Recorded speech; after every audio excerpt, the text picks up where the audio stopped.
Hi everyone! Did you know that you could make a huge range of sounds using just 3 glass bottles, some water, and a spoon? Well, today we're going to be using our musical bottles to learn about some important concepts in written music and other musical vocabulary.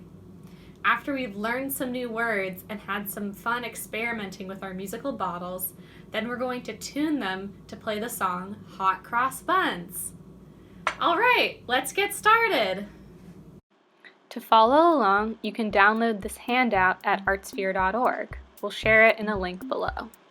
Does this thing look familiar? It's a musical staff. It has 5 lines and 4 spaces where notes go. That fancy curly cue is called a treble clef. It basically tells us what range of notes are going to be played on this musical staff. These are notes. Notes are the symbols we use to represent the length and the pitch of sounds we make on our instruments. In most Western music, notes are represented with the letters A through G. They go up and down the staff. One of the words I just mentioned was pitch. What does pitch mean? Pitch is the degree of highness or lowness of a note.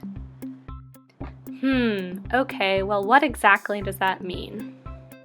Sort of like how colors range from light to dark, sounds that we hear range from high to low. Pitch helps us understand that range. The lower something is on a musical staff, the lower the pitch, and the higher it is, the higher the pitch. So now we know that sounds with a higher pitch are represented at the upper end of the musical staff, and that sounds with a lower pitch are represented at the lower end of the musical staff. But even though we know what pitch looks like in written music, it's still something that's difficult to understand until you hear it. So I want to play a quick example for you of what 2 different notes can sound like and how we can begin to flesh out what a higher pitched and a lower pitched sound sounds like. So, to illustrate this, I'm going to use my musical bottles. One of my bottles is filled almost all the way to the top with water, and one only has a little bit of water in it. How is this going to help me explain what pitch is? Well, it helps to know what pitch is actually describing. And what pitch is describing is what sound itself is made of. So, what is sound made of? Well, sound is made of waves. That's right. They don't look like the types of waves you see in an ocean. You really can't see them at all, and they're a little bit smaller, but it's the same concept. They move through the air like this. Sounds that have a higher pitch have shorter waves, and sounds that have a lower pitch have longer waves. Using my 2 bottles, I can show you how this works. The bottle that has more water in it has less air in it, and the bottle that has less water in it has more air in it. When I blow across the top of these bottles, the sound that I'm creating is traveling just through the air. Since sound is traveling just through the air, the difference in the amount of air in the bottles is going to create a difference in the pitch of the sound. Since the sound has only a short amount of space to travel through when it's moving through the limited amount of air in this bottle, it's going to create a higher pitch. More simply stated, the more amount of air in my bottle, the lower the sound, because the waves are going to be longer. They have more space to move. Let's listen to this and get a better understanding of what our pitches sound like. Alright, so first I'm going to play for you the lower pitch that I can create with this bottle.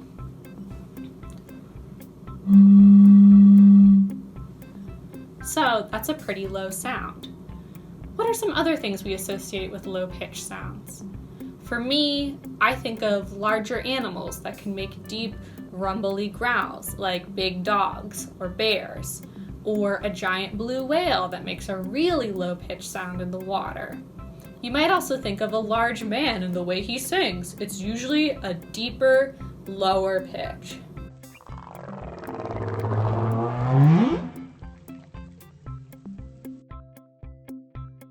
So what are some things that we can associate with a higher pitch? Let's listen to it. Wow, that immediately made me think of a whistle or some sort of flute-like instrument. But other things that have higher pitches might be the sounds that small birds make or the way that young children sing. All of those things have a higher pitch. Let's do one last compare and contrast to really get the idea of a low pitch and a high pitch. Low. High. High pitch, low pitch. Bottom of the music staff, top of the music staff. Now that we understand a little bit more about pitch, we can start to tune our bottles to the right notes to play hot cross buns. The notes that we are going to use to play hot cross buns are B, A, and G. Let's learn a little bit more about tuning. To get the proper B, A, and G notes so we can play hot cross buns, we need to make sure we pour the exact right amount of water in each of our bottles. If the water is not enough, or if it's a little bit too much, then our sound will be out of pitch. What does it mean if a sound is out of pitch? Well, it might mean that it's a little bit too sharp or a little bit too flat. So let's take a minute to talk about sharpness and flatness in music. Here we have a B note and a G note on our music staff. Flat notes have a symbol that look like this. Flat notes are played lower in pitch than the traditional note indicated on the staff. This doesn't mean though that a B flat sounds like an A. It means that a B flat is somewhere in between a B and an A note. A sharp note has a symbol that looks like this, and sharp notes are played higher in pitch than the note indicated on the staff. This also doesn't mean our G sharp sounds like an A. It means our G sharp is halfway in between a regular G and a regular A. Now that we know a little bit more about sharp notes and flat notes, we can start to tune our bottles to a perfect B, A, and G sound. To do this, we're going to need the help of a tuner. You might already have a tuner if you play a musical instrument, but if you don't, that's okay. There are plenty of online applications you can use that'll help you tune to accurate notes. So, I'm going to start tuning and I'll begin with my B note. This is the note that will need the most amount of water in our bottle in because it's the highest pitch note out of the 3 notes that we're going to be playing for hot cross buns. So, get your bottles of equal sizes and water in a measuring cup, especially if you want to keep track of how much water you're measuring. As you experiment with creating different pitches in your bottles, you can use our handout, which you can download on our website, to take notes on where your water lines are falling in your bottles. This can be helpful to remember how much water you need to pour in the bottle to get different pitches. Once I have all these things, and I make sure I'm working on a surface where it's okay if I spill a little bit of water, I'm going to get my bottle and I'm going to start pouring and tuning.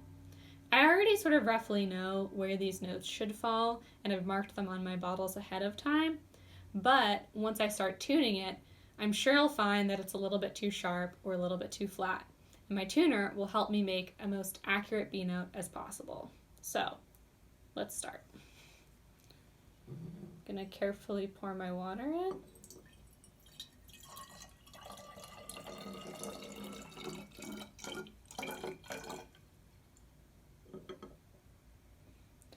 Alrighty, so that's roughly where I think a B note should fall, but let's use my tuner and see what happens.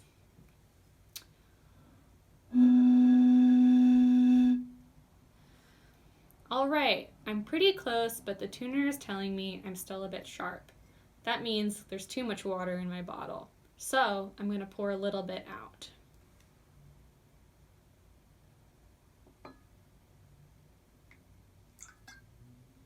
Alright, let's try it now. Wow, that's pretty close.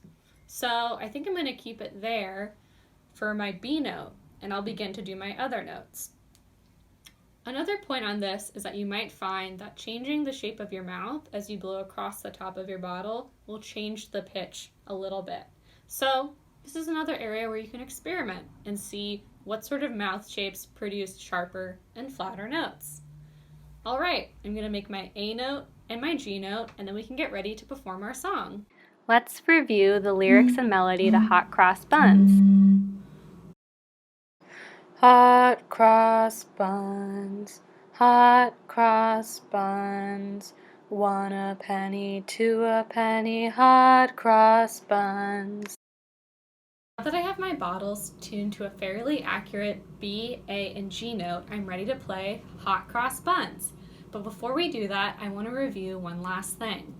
You might remember that at the beginning of the video, I played the bottles 2 different ways. First, by tapping on them with a spoon, and then by blowing on them with my mouth. Can you spot the difference in these 2 different ways of playing the bottles? You might have noticed that when I play them with the spoon, the highest pitch is in the bottle with the least amount of water, and the lowest pitch is in the bottle with the most amount of water. But when I play with my mouth, the opposite is true. The highest pitch comes from the bottle with the most amount of water, and the lowest pitch comes from the bottle with the least amount of water. Why is this? Well, that's because when I play the bottles with the spoon, the sound is traveling through the water. And when I play them with my mouth, the sound is traveling through the air, as I mentioned before. And the more room the sound has to travel, the longer the wave and the lower the pitch. So that's when I play them with the spoon, the bottle with the most amount of water creates the lowest sound. This is great because it gives us 2 different ways to utilize our musical bottles. We can basically play 2 different versions of the song. So I'll perform them both now. First, the one with the spoon, and then the one with my mouth. Here it goes. Hot cross buns, hot cross buns, 1 a penny, 2 a penny, hot cross buns. That was a very pretty, sort of twinkly, high-pitched version of the song. Now we'll hear the sort of lower, more whistly version of the song.